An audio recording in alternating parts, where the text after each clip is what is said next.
Hey everyone, thanks for coming back to the Duchess of Unicorn YouTube channel. So today we have Meghan Markle bombshell, Duchess to relaunch own website in bigger and better way. Yes, the Tig. Let's see if the video comes Meghan up. has a very varied set of interests. We know that she really doesn't focus on just one thing at any one time. And her website, the Tig. Sorry about that. It's a little slow because everybody's home with the pandemic, so that's a lot of internet streaming. So Which she shut bear down with me. shortly after she announced her engagement to Harry, really did give her an opportunity. All of those interests. She would talk about everything from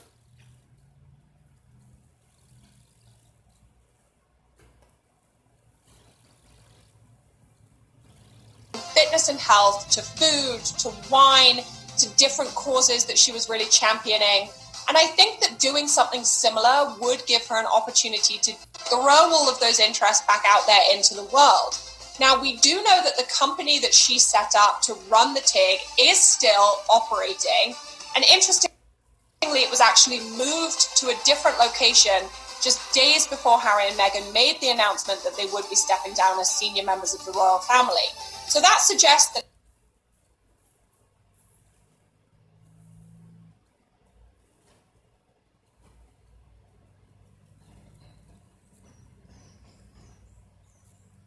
they Okay. very much had plans in the works for what they're going to do moving forward.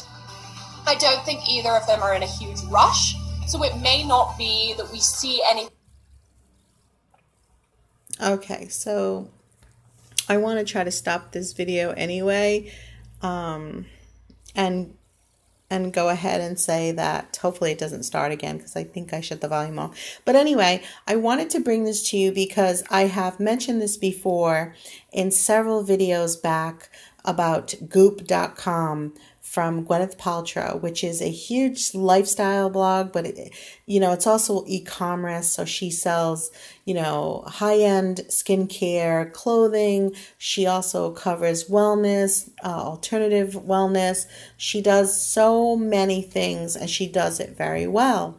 And she does that on the goop.com, or I'm sorry, it's called goop.com, Goop.com. And that has been around for years and years and years, more than 10 years, I believe. And so here we have Meghan, now that she's breaking away from the royal family and she's officially done. And I feel like she's officially done. In other words, like for good, for good. Now, I don't think that that's the case with Harry per se, because I feel like Prince Harry, I feel like he's always going to be a royal, so I don't think it much matters. His bloodline is never going to change, and although he may feel that he wants to be out of the royal family, and for whatever reason, I still feel like Meghan Markle will always be the outsider, not because I want it to be so, because that's not how I feel. I don't have that objective or thought. What I'm saying is what we see is that Meghan Markle is not, absolutely not on the inside of the royals. So I don't feel like she has any friends or family members within the royal family that really have taken her in and said, we love you or we care for you. I don't feel like that's what's going on. And of course, we're talking about royals. We're talking about royalty. But we're still talking about human beings. We're talking about a group of people who are bloodline related, who feel that they are part of a family of a bigger picture. And I just don't think that we ever saw Meghan as a part of the royal family. And it's more important that we understand that we don't really see that the royals considered Meghan part of the royal family. Now, there's a couple of things there. We know that we hear a lot about adrenochrome. We hear a lot about conspiracy theories. We hear a lot about reptilian stuff in terms of ancient bloodlines. And that's just not in only the royal family. It's in all of Hollywood. It's in all of the upper elites. There's things that we don't know happen, that we don't want to know happen, that it happens.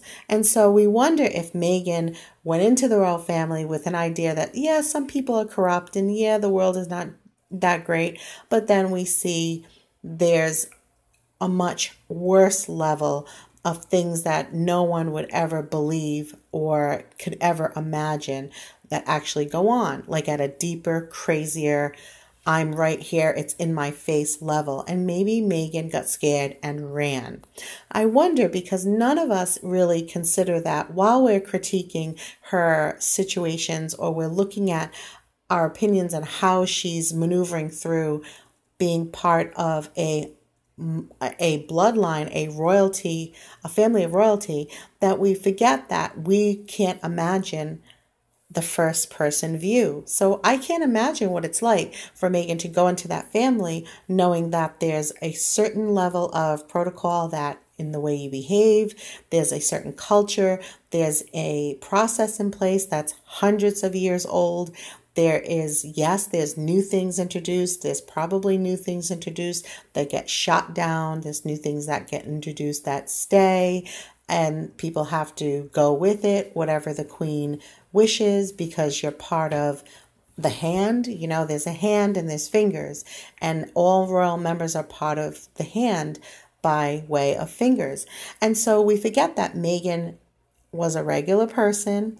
Supposedly, for lack of better understanding, she was just a girl growing up in California and be transferred over into the royal family and have to take on so much is probably ultra stressing. I'm not sure why anybody wouldn't need a stiff drink or some kind of deep drink and maybe a long vacation, like leaving the royal family. But we're still not really sure about Meghan and who she is. Okay. And it's been established that there's thousands upon millions of people that don't really connect with Meghan, no matter what humanitarian thing she tries to associate herself with, no matter what beautiful smile she comes across using, no matter how she speaks to audiences, no matter how many hugs she gives or embraces that she gives people, no matter how often she stands with Harry, no matter how we see her in photos or videos with her interacting with Harry, we just don't see the love. There's thousands, if not millions of people that don't see the connection between those two, and we don't see the connection between her and us, the camera, the people behind the view of what she's recording. We just don't see it. We're not connecting with her, and there's a reason. And I don't know myself. I haven't been sure what that reason is. I'm not sure if it's because I think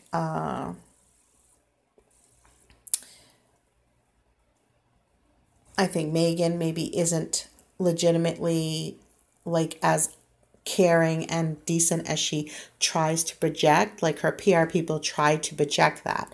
And it's always said, oh, she's the sweetest and kindest. But then we also see a lot of celebrities distancing themselves from her so they're not collateral damage. So we don't see Serena sticking up with Meghan or showing out in photos with Meghan, or, you know, I know it's a pandemic, so we're not going to see that stuff. But I know that after the pandemic kind of winds down, I'm sure we'll see the same old Hollyweird that we always see, where people who want to be more magnetic and create more wealth for themselves on the backs of the common person, who the Joe and the Jane who watch movies, buy the music, and who stream and follow these people on their social media to make them money. Because realize, without you and I, these people don't mean shit to the world, because we are their world. We're the people that watch them.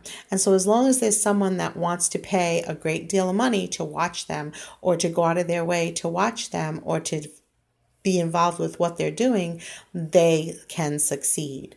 But we are the answer. And so if you don't want her to succeed in the wrong way. So in other words, that she wants to exceed by fooling people, and that would be wrong. And Hollywood is built on that. But there's also the Hollywood that's built on decent people. So which one is Meghan?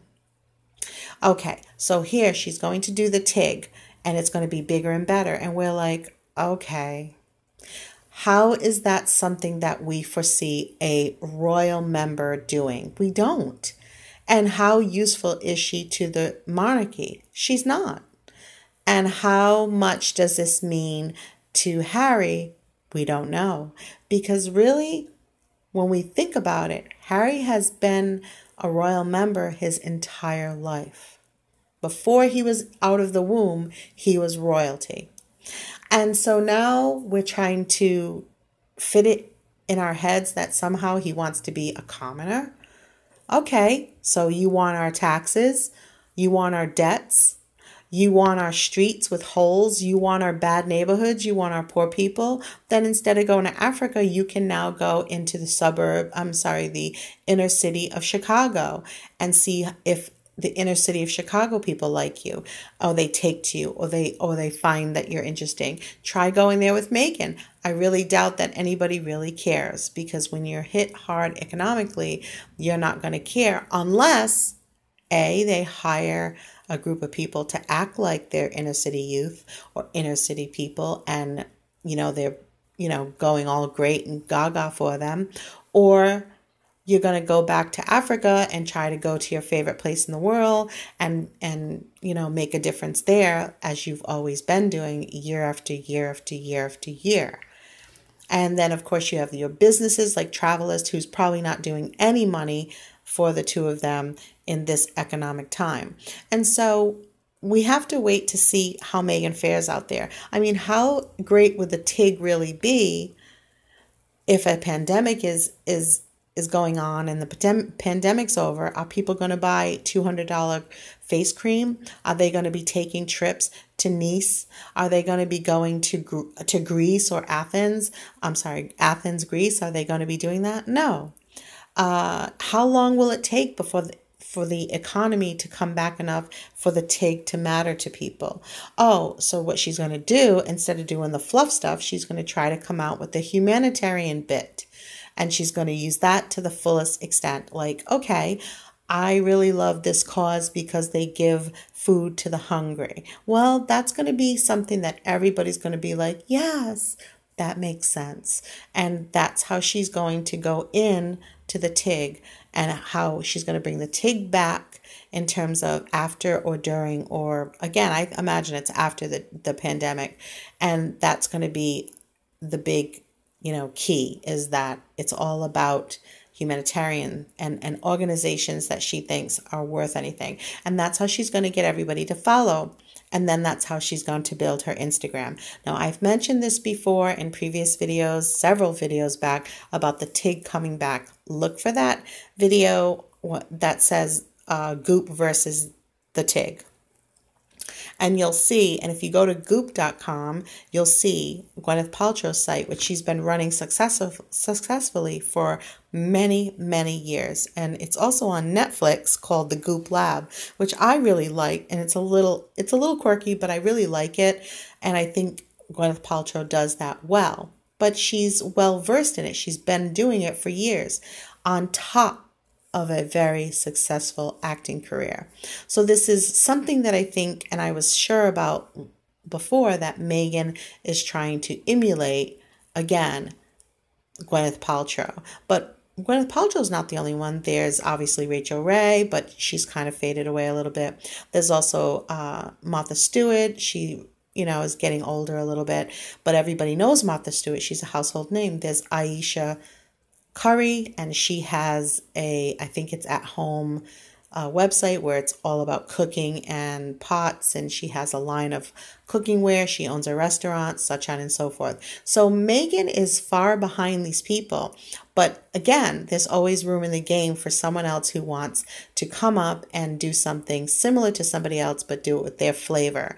But again, none of these people have let in with humanitarian things. They haven't got you on the hook because they tried to come in the side door. They come in from being actresses or married to, again, with Ayesha Curry, she's married to Steph Curry, who's a basketball player. I forgot what team he's on. I don't follow it. I just happen to like her. Martha Stewart, everybody knows Martha Stewart. She came in from doing a lot of other things, but it wasn't humanitarian work. And we all know Martha Stewart from the Wall Street stock problem that she had when she was told to drop her stocks and she sold a bunch of stocks off. Well, she went to jail for that. And that's how a lot of other people know her. So just let's stay posted, but let's stay vigilant in the fact that Meghan Markle is going to come in after the pandemic with the TIG and start talking about charity and focusing on different charities and different organizations that she finds worthy of you and I putting our money into and our time into and giving them clout or giving them the limelight. But again, we still have not seen Meghan donate her money, and that's when I'll be there. I'll be there for that. When Meghan Markle highlights a charity, whether it's through the TIG or otherwise, her blog, and then puts a check to that organization, not just trying to use her face or voice to gain money from you and I, the common person, the hardworking person, the everyday person, compared to where she's at this moment in life. And I think that's all at the end of this video I want to say is that I think Meghan Markle, what means most to her, what takes precedence is the fact that she's known. She's well known.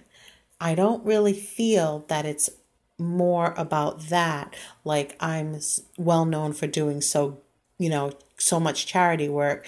No, I think it's about just being known, and that's where I think she associates herself with the British royals, because I think that that's how she thought it was going to just be smooth, like a hot knife through butter. And what happened is it was quite difficult. It was challenging. People weren't trying to let her in. It wasn't about being a racist. It could have been about that too, but there was a list of other things as well. It isn't just about racism. It's about the fact that she was not true to herself. Well, she was true to herself, but she wasn't true to what she was trying to do within the royal family. It was about her having notoriety. And I feel, and it's all my opinion, by the way, and it's in the description. Every video on my channel is just sharing my opinion and my thoughts on topic. And they're just my own, and it's freedom of speech. And I feel like she is not ever upfront and honest, and that's where she drops off and fails, and that's why we have no connection with her. So she's relaunching the TIG. What do you think? Have you seen the TIG? Have you read the TIG? Will you be reading the TIG? And honestly, why is she starting the TIG again, when I thought she wanted to go back to acting? She is going to be 40-something years old. I know, you and I know she's already in her 40s, but for the sake of the world in the video, she's going into her 40s. What actress job is she going to get? And who cares? I think it's like reality TV for her. And obviously in America and all across the world, it's popular to be on reality TV. But let's get through the pandemic. And let's remember, she's in LA, like the most overpopulated place outside of New York that she could possibly land in. People are wishing they could leave those highly populated places, and she brings her family there. All right, and that's if Prince Harry is even really there. We'll see if he makes an appearance. All right, everybody, thank you for tuning into this video. It went longer than I wanted to. I appreciate your time, and I appreciate you visiting with me this long. If you have anything that you want to say, please say it in the comments, share with me, and please show your support by subscribing. Thank you. Stay safe and stay well. Bye-bye.